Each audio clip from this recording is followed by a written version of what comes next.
Today is September the 10th, 2022. This is a radio telescope I've built recently. It's approximately 4 feet in diameter. I think it has a focal length to diameter ratio of about 0.5. I don't remember exactly. You can figure all that out if you're really interested.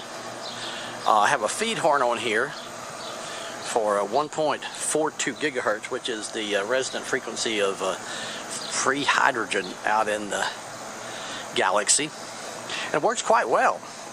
I'm going to show you what I got in today. I got in a bandpass filter to lower the noise level. I haven't tried it yet, but I hope it works.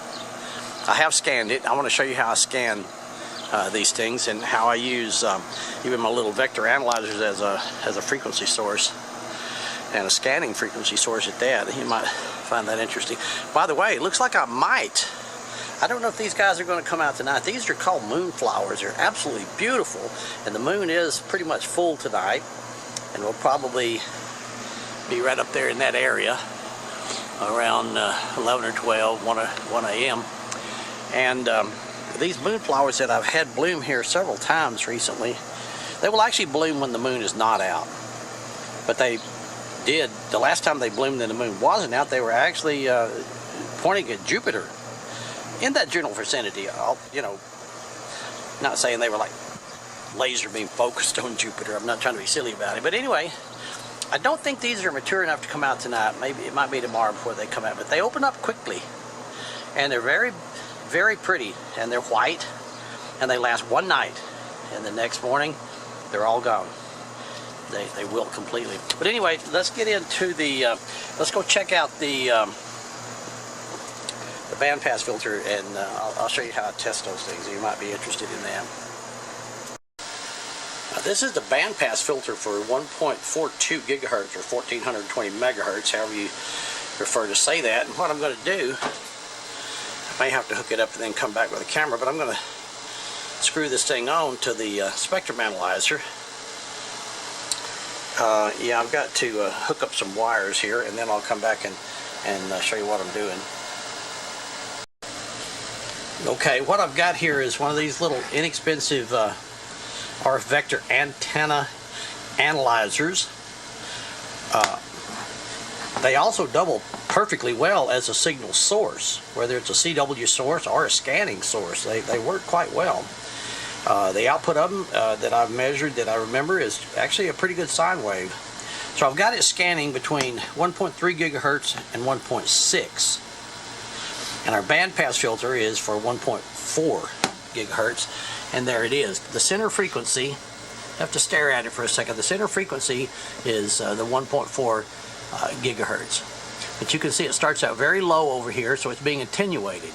So all the frequencies lower than this point right here are being attenuated, and then as you see it go here, and it's attenuated above. So it actually is working quite well as a bandpass filter. If I stop it and start showing you more detail, it looks like I got about a 1 or 2 dB loss in it when you measure this, and then and I just put in a CW signal. So the loss on it is acceptable. So what that does is that goes in series with this right here. This is a SDR play. Most ham radio operators are familiar with this. It's a little software-defined radio receiver. It's RSP1A, I believe, is its model. And anyway, all this is going to be hooked up to the telescope with the bandpass filter. The reason for the bandpass filter is just to lower the noise. We don't want to see anything below what we're looking at, and we don't want to see anything above what we're looking at. Since we're looking at 1.42 or that vicinity in gigahertz. So here's actually a second one I have. Okay, let's get this thing hooked up and see how it works. I'm going to show you something here. This isn't going to be part of this experiment, but here's something that I bought some years ago. It's a 2.4 gigahertz band pass filter, meaning that it doesn't pass, it blocks frequencies below 2.4 gigahertz and it blocks frequencies above 2.4 gigahertz. And look how it's built. It's just a printed circuit board where the lines are not touching. So it's the inductance and the capacitance between these etched elements, and of course it has a ground plane on the back, which is very significant. And I've tested this one; it works perfectly well at only passing the frequencies right around 2.4 gigahertz. I was very much into 2.4 gigahertz Wi-Fi stuff a few years ago, but I just thought I'd show this for the fun of it. Okay, well, before we get totally serious into looking at the night sky with this thing, I do want you to see how valuable these little vector analyzers are. So you press the left button and the on button and it powers up. Well, there it is, 1420. This is not what I've been using, but we're going to measure it. It's SWR and everything there. And let's see, make sure that, yeah, you got a good view of everything. We're going to screw it right on there. So it's as close as we can get. It's a little fragile, but we've got a pretty darn good match. You can see we got 54 ohms. We got an SWR of 1.2, a return loss of minus 20 dB, so that's a ratio of 100 to 1. That's 10 to the second power. So there you go. And well, if I put my, I'm going to show you if I could put my hand in front of it, it'll change it dramatically. I don't know if you can still see all that if I put my hand down in there. See how it went up to 2.7, 2.2? So it's actually working. There's not a dummy load inside there that I'm spoofing you with, but here I want to show you some what I did here. This is just an adapter, of course. It's got an end connector on it. Right there. And this tape is just, oh, I don't know. I just thought it should be there. This is stovepipe. And I soldered it together here, actually, pretty carefully. And then I put the tape on, so it's actually soldered too. And I put this ring in here using nylon screws to mount it, so nothing would be reflective. There's the monopole down inside there. I think you can see. The dimensions I chose to use are from this article right here. You can Google that, Building Your Very First Radio Telescope. Excellent article. Tells you lots and lots of detail. Here's the what I built it by.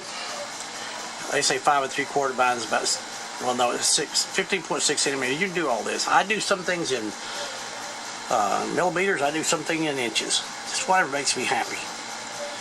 So this is the article I used to build it.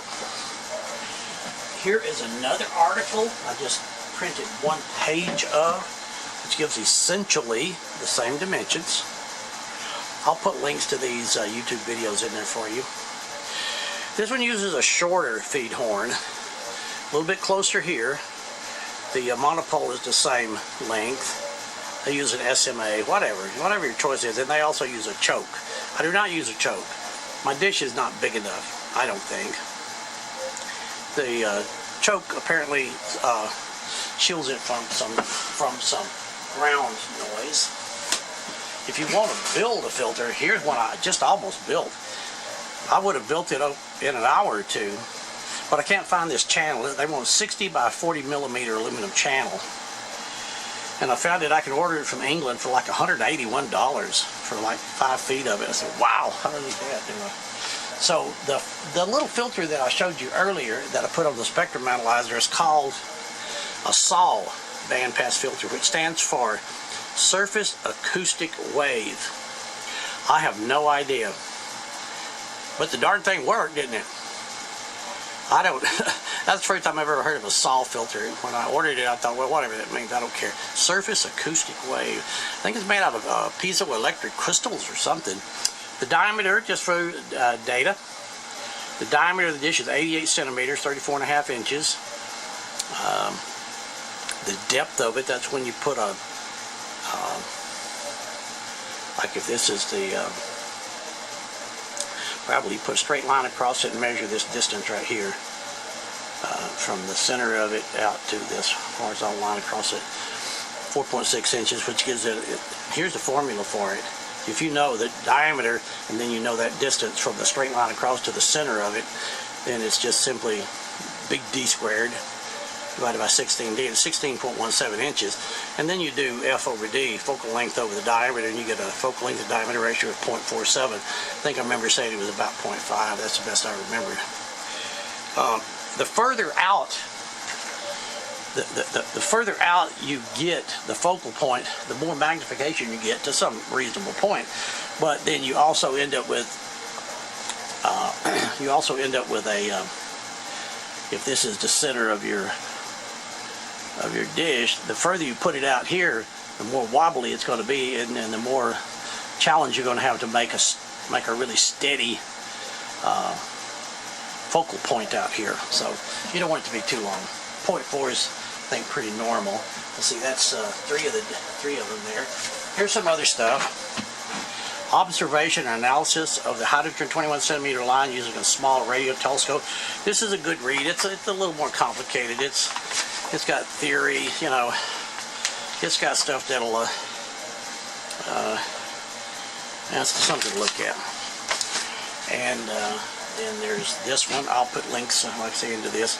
Hydrogen clouds detected in the 21 centimeter line spectrum.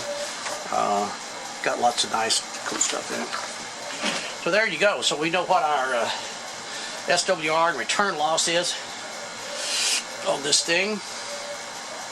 This end right here is actually just open. This has just got 4 layers of copper tape across it. Besides, with all this copper on there, it makes it look like something NASA built. Except I think they use gold. I didn't have it. I've kind of run out of gold lately, you know. So there you go. Let's go put this thing together and I'll show you what it does. Okay. I think we're going to have to do the rest of the video of me just holding the camera. Here's where we come out. I bought these little store-bought cables. They're really nice. And had the length in it, etc.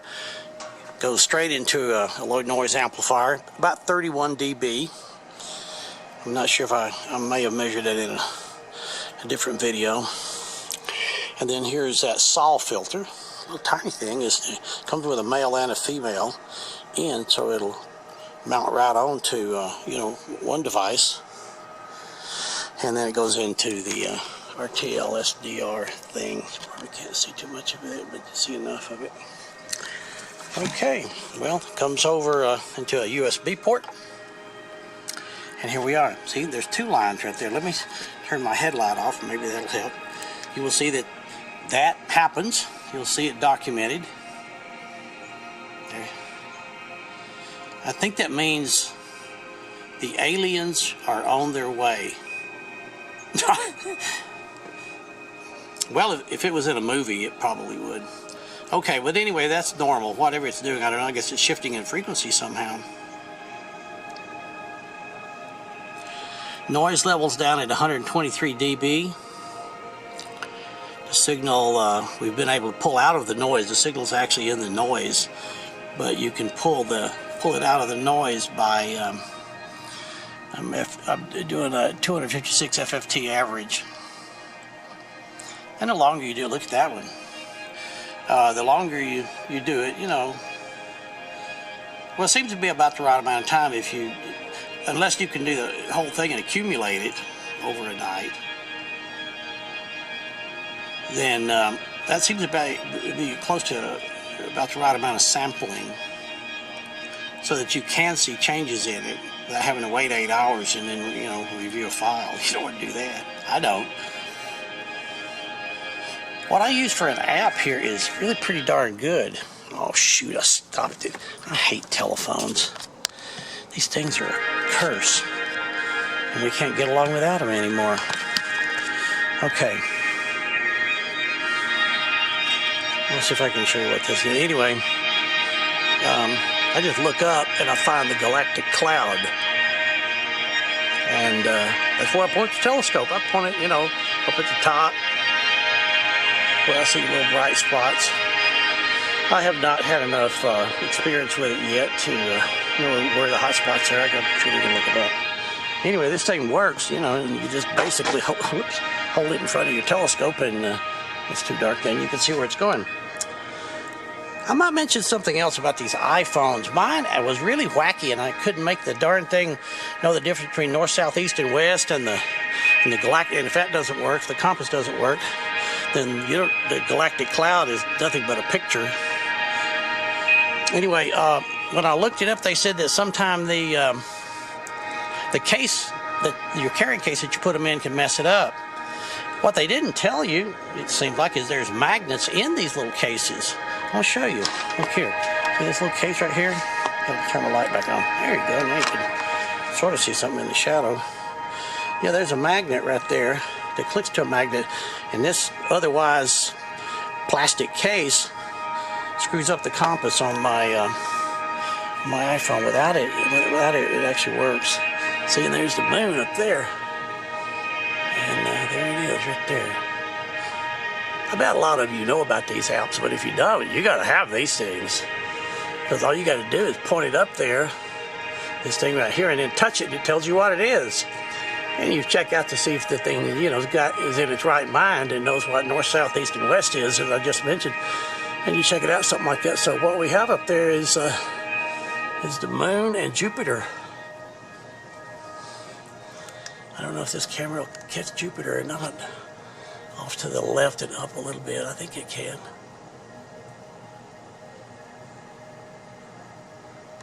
Wow.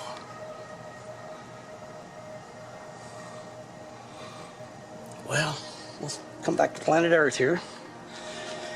Okay, well, this thing's really active tonight. I don't know why it has all those, come on, focus. I don't know why it has all those lines. I'll have to read more about that. Some nights I see just a very straight line there. The frequency does vary. No, you could look up the resonant frequency of hydrogen 1,000 times a day, and that's not where this line is. Just in case you want to try to find it. I don't know how it shifts around. I think it's got to do with Doppler, whether the galaxy is moving away from us or toward us, from our perspective here in it. I'll have to read more about that. I bet some of you radio astronomers out there know what that means. Please enlighten us. Okay, well, that's all I can think of at the moment. I'll think of something else in just a minute, though. But if not, please be safe, my dear friends out there in YouTube land. And keep on going. Okay, as always, I remember something at the very last. This is extremely important. What I want to do is know what this, I want to turn this into a sound. Now, we know we don't need to go over that there's a vacuum in space and nothing out there makes sounds. But we want to modulate this. We want to mix it with a carrier, and we want to make an IF out of it, intermediate frequency. And then we want to detect it because it's in AM, and we want to play this, and we want to make music out of this. We want to mix this, the amplitudes, the frequency variations in each one, the ratio between the two, you know, every mathematical sequence we could think of. See, that would be a crescendo, I guess. I don't know. I'm not a musician. Can't you just hear that? Well, we got to modulate it. We got to use this to modulate something else, digitally mix with it. I don't mean fake it. I don't mean synthesize this. I mean use these frequencies. With these little devices right here, you got to turn the light back on again. What I have done is I have put these things in scan mode. Actually, I guess I could do it here and show you. It's not really important. Anyway, I'm going to start dropping things if I'm not careful. Well, maybe it'll work. I don't know what I've got it set for. As he raises the noise floor. Okay, I gotta stop this thing now. Shh. Okay. Okay. We gotta see it raised the noise a lot, didn't it? We gotta find the noise floor again. There it is. It's scanning across. Hear that? That's this little device right here, scanning across the 1.42 GHz. So maybe mix another one with it. Maybe mix, I don't know. I need a musician's help here. I can't do this. Thanks for watching. Hope you can help make music.